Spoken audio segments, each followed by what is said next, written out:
This is the May 20th property data report, and if you're not paying attention, you're gonna miss the market shift everyone else will pretend they saw coming. Right now, rents are softening, clearance rates are dipping, listings are drying up, and yet house prices are through the goddamn roof. If you're an investor or a first home buyer trying to read the tea leaves, this update is your crystal ball. And no guys, this isn't clickbait.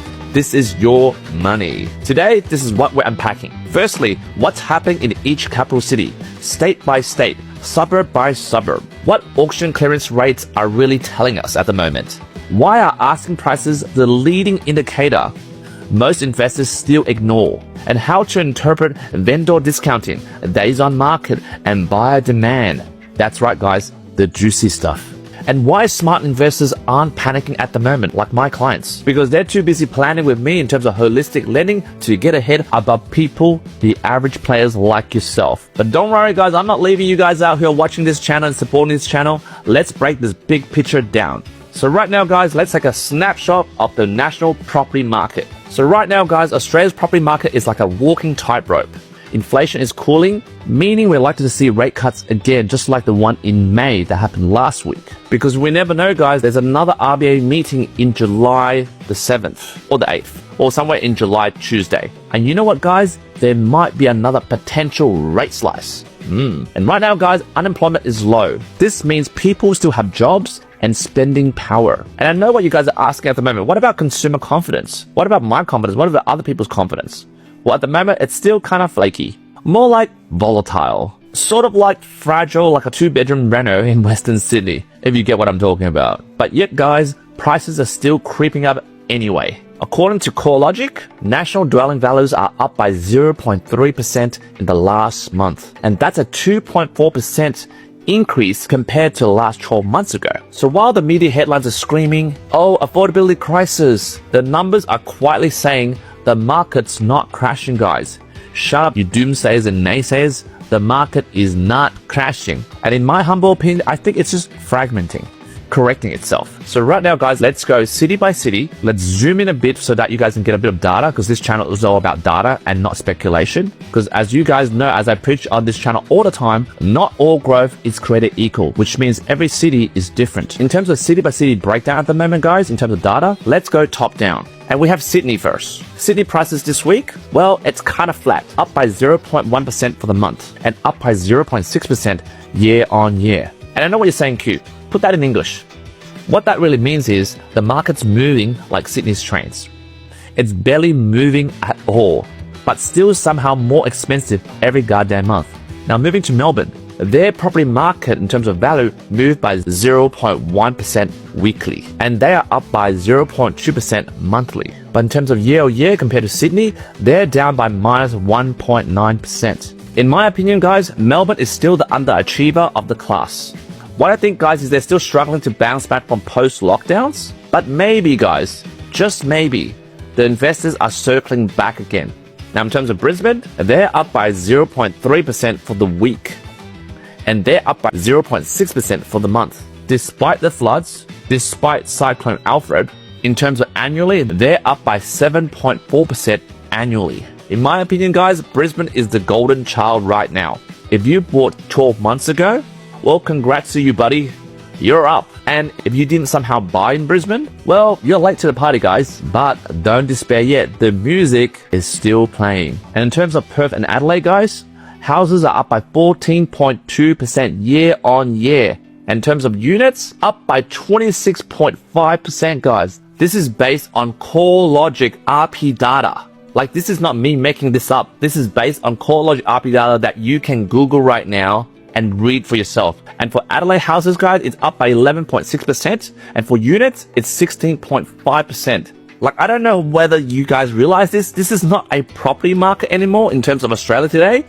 That's like a rocket launch, guys. Like, these cities at the moment, guys, they're no longer secondary markets. They are the core growth zones, just without the bloody traffic jam that we experience in Sydney. So right now, guys, if you're still paying attention, let's zoom into a signal even sharper than sales prices. We're talking about asking prices. Now, right now, asking prices are the future in disguise. Because right now, guys, who are watching this, if you want to know where prices are headed at the moment, the best way is to ask the sellers. Like literally. Here's what the latest SQM research data says. Sydney median asking house prices at the moment are at $2.3 million. And that's technically down by minus 3.07% according to SQM this week. And unit prices are average $854,000 asking price. And on the opposite effect, that's up by 0.5%. And what do you make out of this data, Q, you might ask? Well, right now, there's a pullback in seller confidence for freestanding homes. And this could be an opportunity for you investors out there, to snap a bargain. And in terms of Melbourne house prices at the moment, the average asking price is $1.27 million. According to SQM, that's actually up by 0.79% this week compared to last year. In terms of units, their average asking price is $628,000.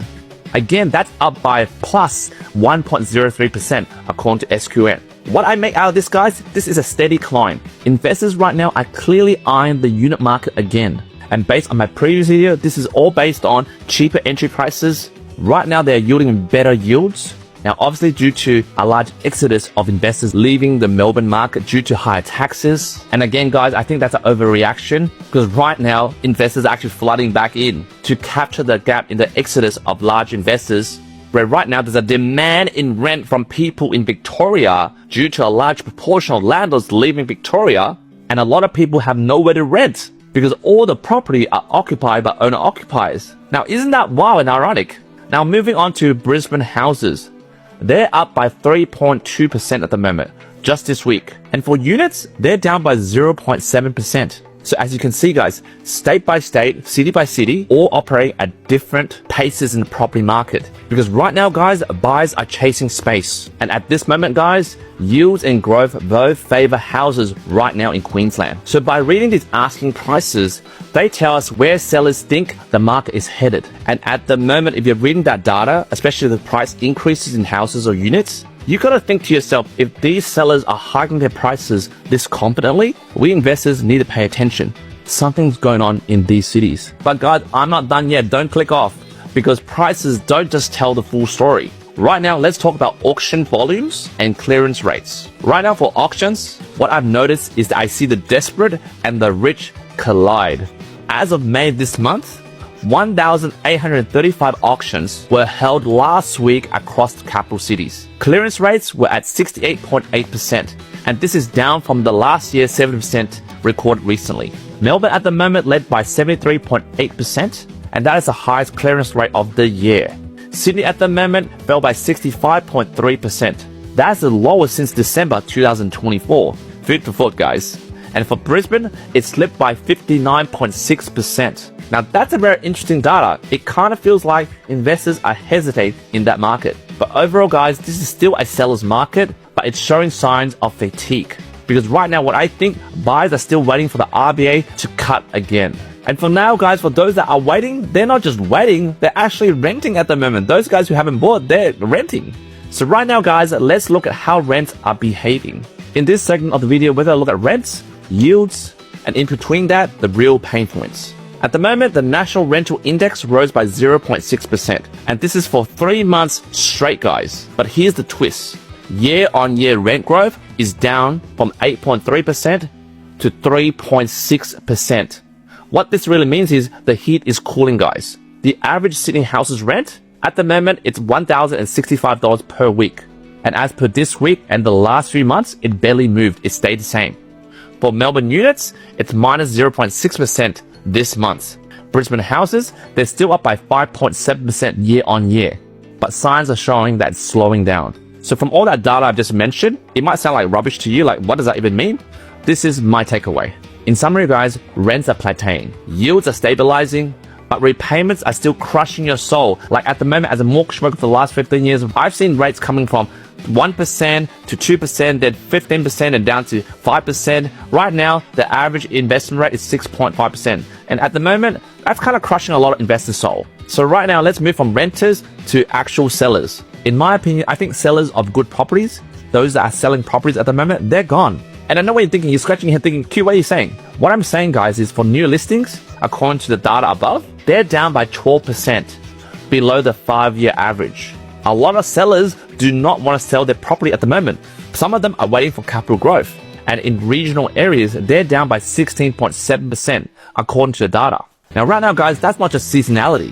What I think that is fear. I smell fear, guys. There's a lot of hesitation in the selling market at the moment. And this is what I think. This is people thinking, all I want to do right now is wait for the RBA to have another July rate cut. And then with more fuel added to the borrowing power in terms of the banks, people will feel the FOMO. And then at that moment, I'm going to jack up my property prices and then cash out. Which means at the moment, guys, in this month, according to that mentality, supply will still stay tight. And with the government not building enough houses, combined with this mentality, we will never ever achieve affordable housing. And this is where I'll segue to who is to blame. Who do you think I'm going to roast right now? Well, the people to roast is the government. Right now, they're still pretending 1.5 million migrants who are entering this country, plus 50,000 new builds every year equals a balanced market. They're on cray-cray drugs. And for developers, guys, I'm going to roast them too. A lot of these guys are sitting on DA approvals, but not building. And I get it, guys. Their margins are too thin. The cost of construction is too high at the moment. And in terms of buyers agents, yeah, I'm roasting you guys too. You guys are still flogging off-market townhouses in flooded zones. And for investors, including myself and all my other clients, we are also to blame as well. A lot of us are still holding off and waiting for a crash. You guys are thinking, okay, our economy is in a stagnation, and the next point is when the market crashes, prices dip, and I'll swoop in to cash in on a bargain. Now, right now, your thinking is not crazy, but let me tell you guys, somewhere in your thinking is wrong. There's not going to be another crash. So if you're watching so far, you're thinking, Q, all this information, all this data, what do you make out of all this? Well, this is my personal humble opinion, not financial advice. Here's the truth, guys. The housing market at the moment isn't crashing. It's just fragmenting. And I say this time and time again, the economy isn't broken. It's just shifting. And for real estate guys, the things that make my bread and butter, because I'm a broker, I think at the moment it's just becoming a gain of position. So right now, you got 3 options that you can do right now. And I harp about this all the time. Number 1, you do nothing. You wait and you hope. Number 2, you panic. You buy anything with a rental yield. You just like buy it for the sake of bloody buying it. Like a lot of clients that are doing at the moment, like, oh, FOMO, I'll just buy something. Or right now, you can play smarter.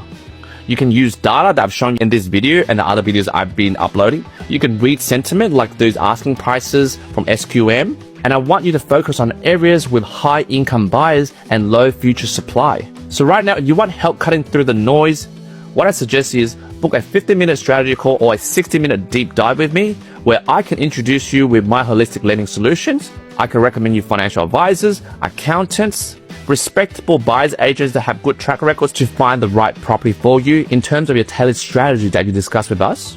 If you're not ready yet, just smash the subscribe button, hit the like button if you like this video, and hit the bell notification for future videos like this. And overall, I love to hear your comments. Jump in the comments below. Tell me what you think. How is your city doing? Should we invest in your city as investors? And until next time, guys, I'll see you on the other winning side. And thank you for watching another episode of That Property Roast. And I'll see you in the next few days.